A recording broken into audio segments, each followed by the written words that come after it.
Welcome to Bridge the Gap with host Josh and Lucas, a podcast dedicated to informing, educating, and influencing the future of housing and services for seniors.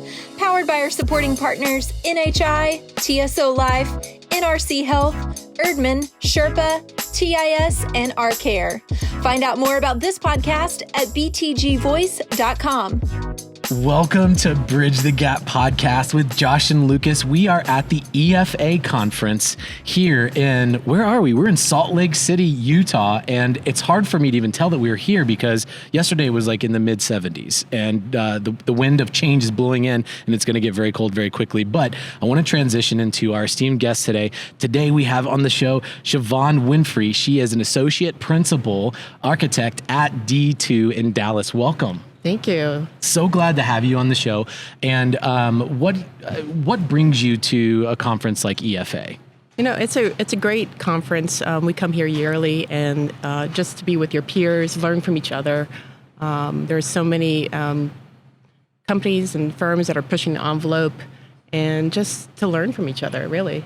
And this is a great environment to do that, Josh. We came here last year for the first time and really realized a lot of the thought leadership that is going on centered on seniors housing. It was very enlightening. Yeah, so as operator, developer, as general contractor, we go to a lot of conferences, but EFA offers something very unique we found last year in Savannah.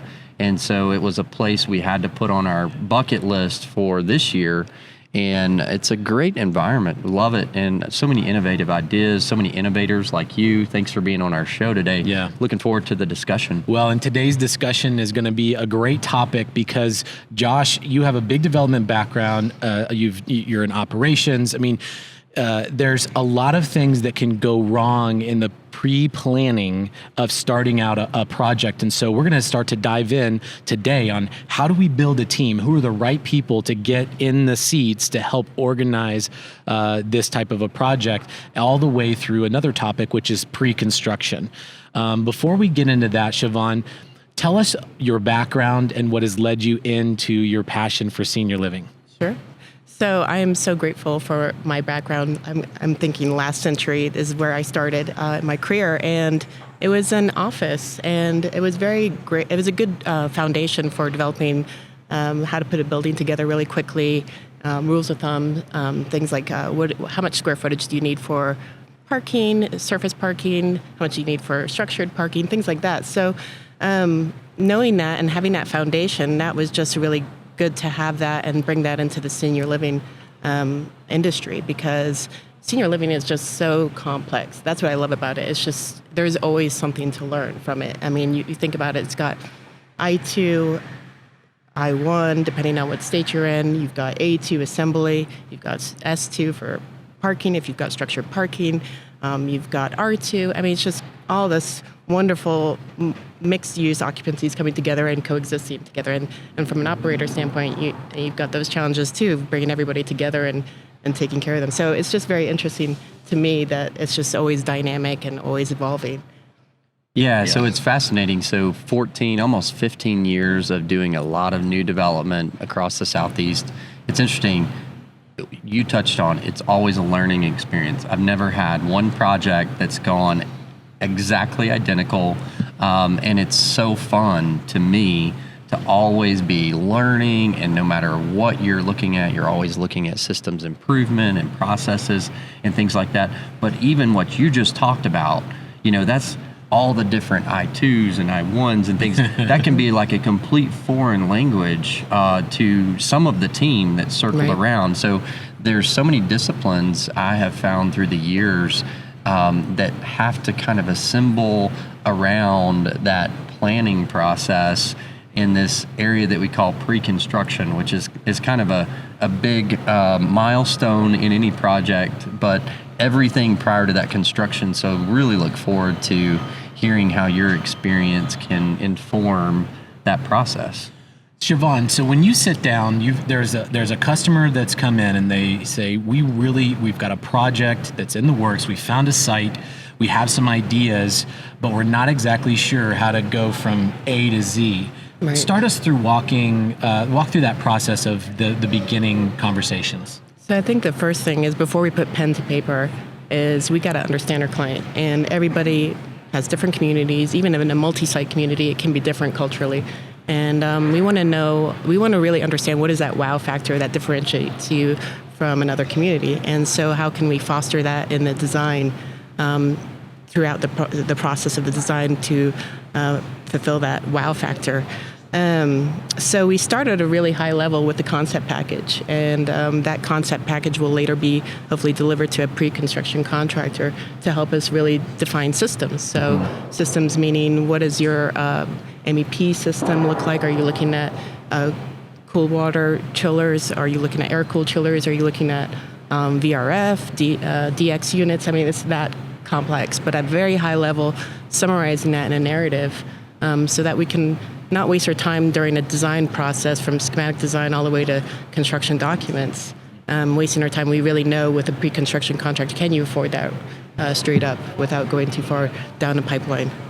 So that pre-construction contractor, so let's boil that down to kind of lower it down a little bit to what does that mean? So that means basically your client goes out and hires a general contractor to engage them for a pre-construction contract to where they're basically engaged to, after the concept is being kind of fleshed out, to basically cost estimate? It's really just defining your scope to budget. What can you afford? I mean, we have an idea. Usually the client has an idea. They've got a certain amount of independent living. They say they're doing independent living. They have a certain amount that they want to fulfill there. If they're doing assisted living memory care, they've got a mix there. If they're doing skilled nursing, they've got a mix there. So understanding their culture really first off too is key, because can we deliver that in a community? So in that team composition, we've heard general contractor, obviously architect design team is involved.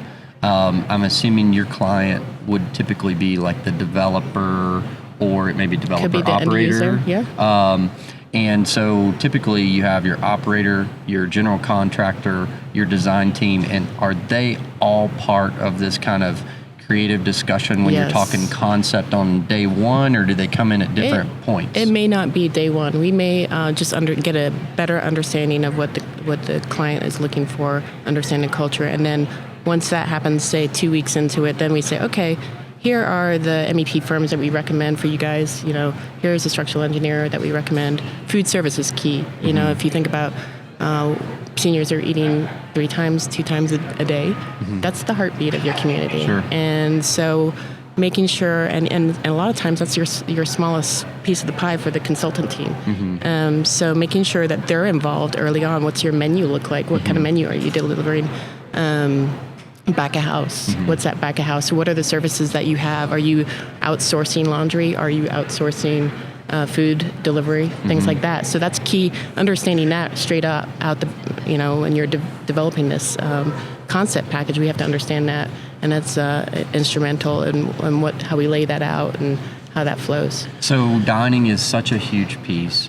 Are you guys usually recommending a consultant, or is someone bringing in their own consultant for that plan process review of the dining services and departments from the concept on? Is that another seat at the table as far as a person? Yes, and that would be another consultant. Okay. And so with D2, do you already have kind of an arsenal of contacts that you typically do that specialize? We have a pool of consultants that we trust and have been with us for over 10 years now, and really, really know the senior living appetite. Well, that's fascinating. And so we were talking a lot, and I told Lucas, I think one of the keys to a productive and a successful project is when you start talking pre-construction, just assembling the right team. So we've already heard there's like five potential seats at the table sometimes, just to get yourself through an excellent concept, to kind of know where you are on your budget and your design, and design a successful concept. Mentioning design, when is the right point for interior design to come into this conversation? I would involve them during the concept design, because what we need to do is get a narrative from them and understand what level of finishes are we looking at too. So, I mean, if you think about it, the seniors are going to be in that community day in, day out. So you want to make sure that they like the space that they're in. So I would involve them. Anytime you can get all the players that are involved design-wise early on, it's going to be a lot better in the long run. So that process of just team compilation, does that solve most of the potential pitfalls, and bumps in the road for projects as they get through that kind of pre-construction phase, or are there some other just glaring things that you can inform us on that, hey, these are some things just through life lessons and experience that you want to avoid in this pre-construction phase? I think having a contractor that understands the region, the markets. We go in, we work East Coast, West Coast. So we can make a recommendation and say, in Florida, let's say, for example, go ahead and use stick. It could be affordable. Maybe that's not the right solution. I mean, and we use block there because of the region. But we need to hear that from the contractor, so that contractor, if they have the savvy, they know the market locally, then that's very helpful. I imagine that probably plays through that logic through everything, because I see it a lot even within our platform. What works in certain parts of the Southeast doesn't necessarily work operationally in all parts of the Southeast. So from the operator seat at the table, them really understanding the market and how to position the product, how it's going to be different, and what's the culture and things like that. And so I would imagine just every member of that team really understanding that market. What is your dining program going to look like? Because we know that people in the Southwest, their menu is a lot different than the people in the Southeast, perhaps. So fascinating. Well, and Siobhan, when you mention things like the mechanical structures, or is it going to be chiller, is it going to be this, the dining, the menu, some of that seems obvious for the reasons why you would ask that question, but could you maybe uncover deeper into the weeds the reasons why that you ask those detailed questions? Is it flow of design? Is it trying to minimize value engineering, or just saying like, well, if we put the dining room here and you're going to do these types of services, then we need to design it in a certain way to minimize or maximize your flow? What items behind into the weeds are you asking those questions for? We break it into systems. So mechanical is one big piece of the pie when you think about cost, and so we really want to identify that, because it establishes how much space you need that's going to eat up your floor plate. So understanding, is it going to be a 4-pipe system? That's really your Cadillac of HVAC systems. And so we usually start there. We give our clients options and go down the line. Okay, if you can't afford that, then what can you do? Can you do the next best would be VRF and then DX? If they're holding on to that product, then they want that Cadillac option. So we want to give them the best product that they can afford. So that's why we look at that from a very high level. And then that will dictate how the rooms are circulating around that. Sure, and the affordability of the product. So many people now are, talking about everything like affordable senior living or more affordable senior living, and understanding the cost on the front end of the total project and the development of all of that has a direct impact on what you can charge that consumer, what your rents can be, and things like that. So I find so often, I don't know if you see this, but we definitely do as operator, that although we're talking about, hey, this is kind of like the perfect scenario, this is how you need to build out your team and what you're thinking about, so often we're brought out way late in the process. Yeah, and you're the end user. Yeah, and we're the end user, and maybe the developer that has been residential or multifamily or some other industry has been very successful in their team process, but senior housing, more than a lot of those different verticals, is very, very operator centric. Very operator centric. So we find so often that if you don't have the right team composition and you don't have the right architect group that understands, hey, if we don't get all of this right in the concept phase and we don't have the general contractor on and we don't go through these processes, then we can wind up way down the road with all kinds of change orders, with having to resubmit plans to the state and things like that. So delays in the project, which equates to lost time, which is lost revenue. So how often are you seeing that while we talk about the perfect world, it's not so perfect and we're having to try to backtrack? Do you guys get that a lot, or is it seem like you guys are usually there right on the front end and the operators there with you and all the team? We have been so savvy, not savvy. We've been working with savvy clients, so we've been lucky in that regard. And, they trust us. So I can't think of maybe only a handful, and those usually are not our repeat clients. So our repeat clients are usually, they listen to us, they understand that's a need. Let's go ahead and do that. Well, today, one of our hopes in having you on, because we have so many people, our growing audience that are listening that are like, gosh, we want to get into senior housing. We're a developer or we're whoever, and we want to put this together, but we're not sure the right steps. So I know talking through best practice today, team composition, and the processes you go through has got to be super informative. Wouldn't you say so, Lucas? I think so. And I think there's I'll say, quote unquote, an old debate is senior living, is it hospitality or is it healthcare? And we know that it's really all of those things put into one. And I think that mistakes have been made in the past by utilizing really talented architects, really talented designers, really talented construction professionals in the hospitality industry, in the multifamily industry. But there is something unique and complex, to your point, Siobhan, complex about a deep understanding of the culture of senior living. How do you think, how much, and D2 is 100% focused on senior housing, as you are, Josh, and as I am too. How do you think that uniqueness plays into the execution of an excellent project? Yeah, no, that's a great question. I think going back to my foundation and office, I think when we think how efficient can you make that floor plate and how efficient can you make that garage, when you think about who is the person that's using this building, they're going to want the travel distance reduced. We understand what is the ideal or what is the maximum travel distance that you would want a senior before they go to a dining venue. You think about how far a unit is on a floor plan, or, how far, what is that time to get to the actual dining venue?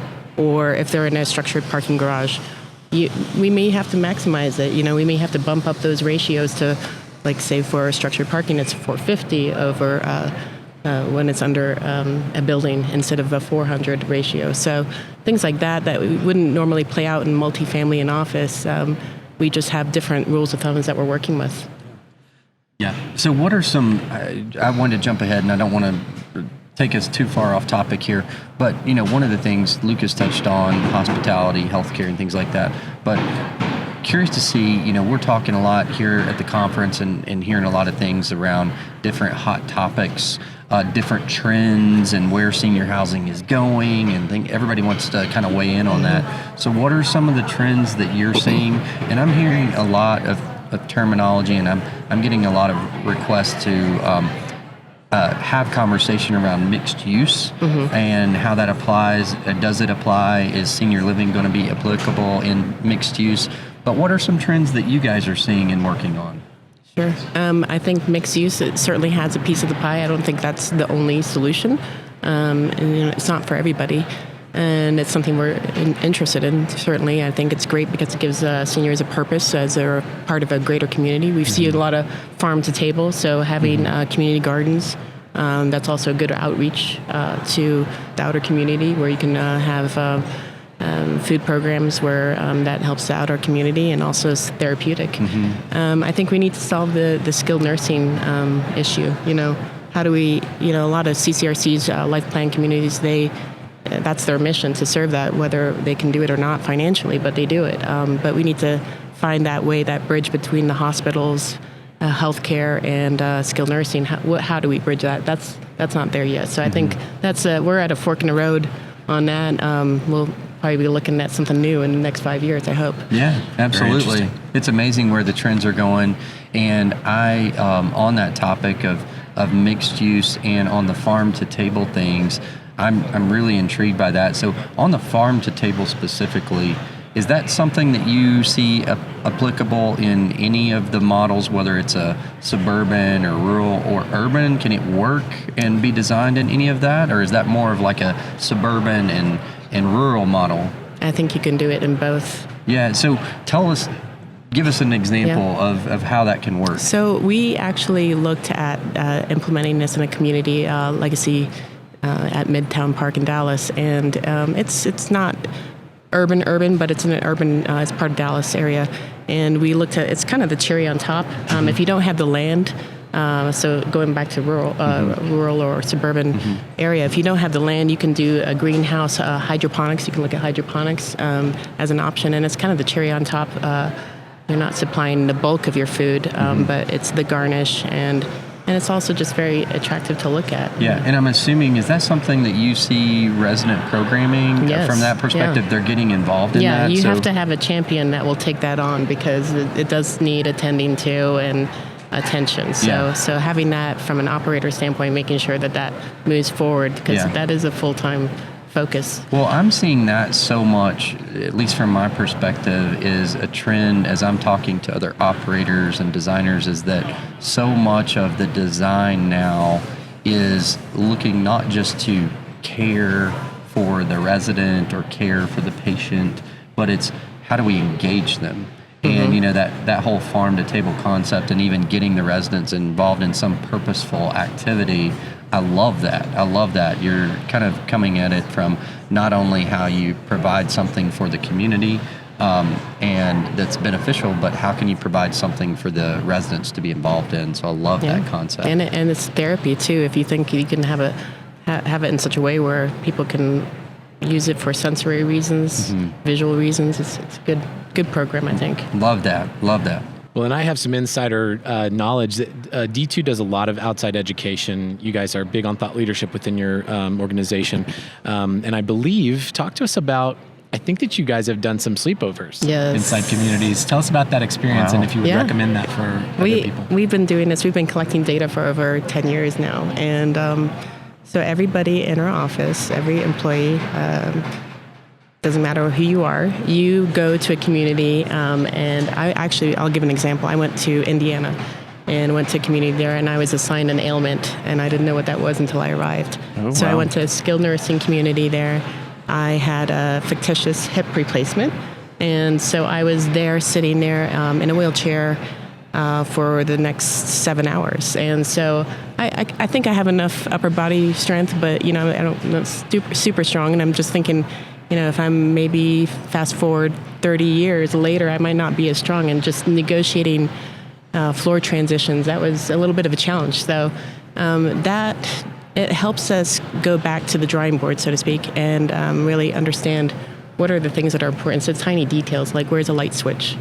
Does that need to be positioned there? Can we push it over a little bit? But can we get some more counter space, especially in memory care scenarios? It's a kind of our natural instinct to place a sink right in center of a vanity. But if you think of dementia, you want that staging ground so you can sequence your toothbrush, your toothpaste, and then the next, things like that. So it's really eye-opening for our staff to see that, and we journal it when we share our thoughts, and it's just full circle. Great. Wow. So how often does that kind of sleepover activity occur within your team?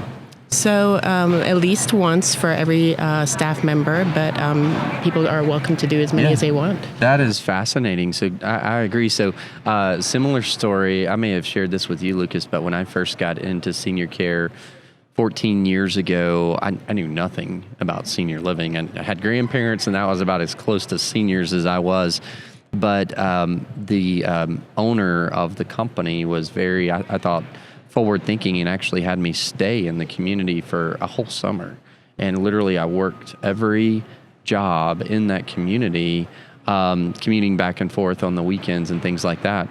But the eye-opening experience from even like what is the community like at night? Like it, and it gives you a whole new perspective. So I really appreciate that kind of intuitiveness of the process that you guys go through. So it's a great thing. And I think that if more people, I think as senior living, I've heard this being said at a lot of the conferences that we go to, it's no longer the side dish. It's really the main dish. And we love to invite people to come and experience this industry because they will fall in love with it.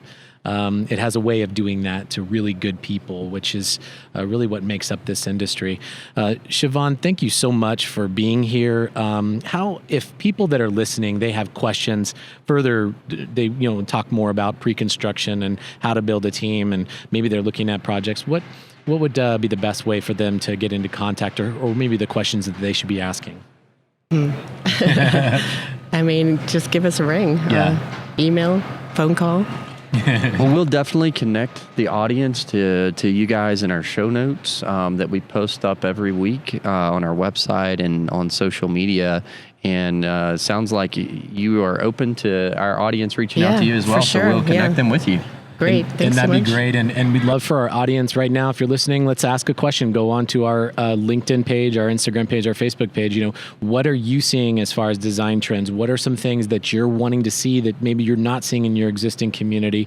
And, pose those questions, and Siobhan will be, we'll forward those throughout our team and get Siobhan to maybe engage back with you guys. But we'd love to engage back with our audience. And thank you for listening to another great episode of Bridge the Gap. Become a sales culture hero. Join us in St. Louis for the Sherpa Sales Culture Starter Workshop, July 9th through 11th. Learn more and register at btgvoice.com. Just click on the 2019 tour page.